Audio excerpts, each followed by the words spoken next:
여러분, 임차인 이러면 일반적으로 을이잖아요. 그죠? 갑이 될 수가 없습니다. 임대인이 갑이지 임차인이 갑이 되기가 굉장히 어렵습니다. 그런데 요즘 바닥 경기가 안 좋으니까요. 건물주 이런 분들이 여러분 선호업종이 생기기 시작했어요.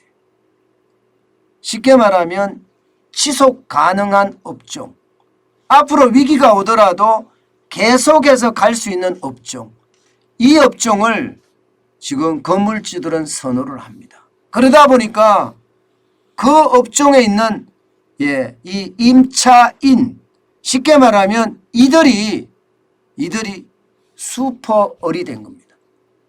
갑은 아니지만 을인데도 오히려 갑에게 조건을 이야기할 정도입니다. 조건을 이야기할 정도. 그러면 그런 업종이 뭐냐? 요즘 잘 나가는 업종이 공유 오피스라든가 실내 골프 연습장이라든가 이런 쪽 말입니다.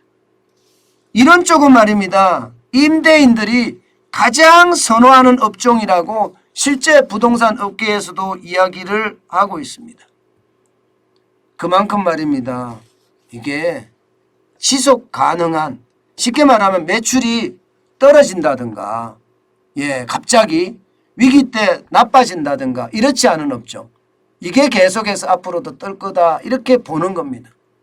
공유 오피스는요 이제 재택근무가 일반화되고 회사 사무실 체제로 전환한다고 하지만 이미 재택근무에서 생산성 향상을 맛본 그런 기업들 있죠. 그런 기업들은 앞으로 공유 오피스를 통해서 더 많은 어떤 재택근무라든가 비용도 줄여가면서 말입니다. 그렇게 할 수 있다고 생각을 하니까 아마도 이게 더 커지지 않을까 이렇게 봅니다. 게다가 거점 오피스 역할을 지금 쉽게 말하면 거점 오피스는요 그런 것 같아요. 대기업에 다 들어가서 일하는 것이 아니라 거점별로 공유 오피스를 놔두고 거기서 일할 수 있는 그런 방향을 취하는 것도 어쩌면 괜찮은 거라 이렇게 이야기하고 있고요. 여기에다가 말입니다. 실내 골프 연습장 같은 경우는요. 골프 인구가 500만까지 넘었습니다. 500만까지. 이제는 20대 30대도 골프 치는 것을 당연시 여깁니다. 그렇기 때문에 말입니다. 실내 골프 연습장도 이제는요. 이게 지속 가능한 업종이 아니겠느냐 이렇게 이야기합니다. 지금까지는 그렇잖아요. 뭐 식당이라든가 일식당이라든가 카페라든가 쉽게 말하면 간판 음식료 업종 이런 것들이 건물주들이 굉장히 선호를 했거든요.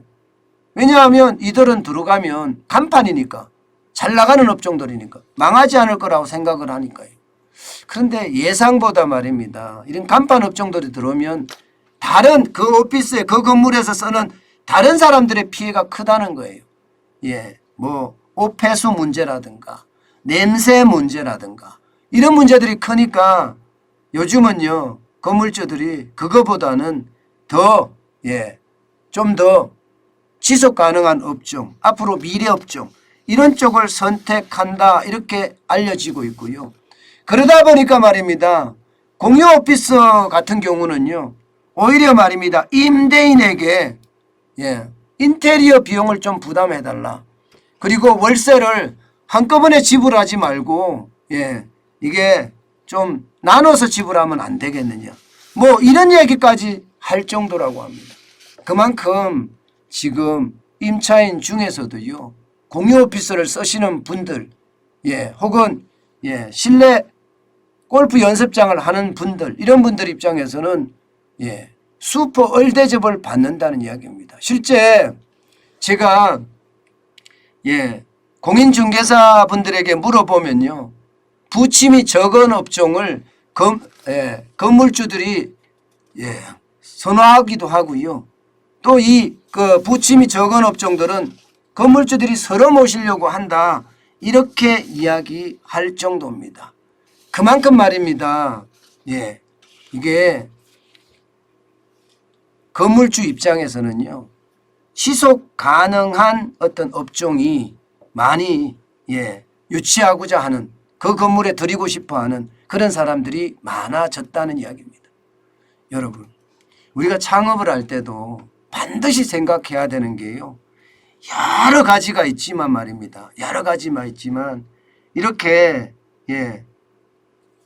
뭔가 뜨는 업종, 또 미래 업종, 또 지속 가능한 업종, 공유 오피스 같은 경우는요. 특별한 경험이 있는 것은 아니라도 되잖아요.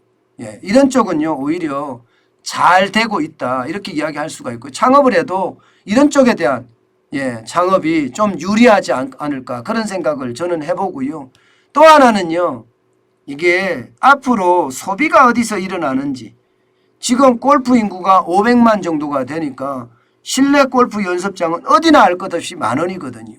저도 제가 우리 주변에 있는 골프 연습장 가보면 10,000원입니다. 그만큼 사람들이 많아졌기 때문에 그런 요소도 한 번쯤 감안을 해서 창업을 하는 것도 또 하나의 방법이지 않을까 그런 생각 저는 많이 해봅니다.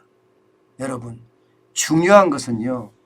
굉장히 내가 아무리 잘났다고 하더라도요. 창업에 있어서는요. 내가 잘하는 걸 해야 돼요. 내가 잘 모르는 걸 창업을 하잖아요. 그것은요. 그때부터 고통입니다.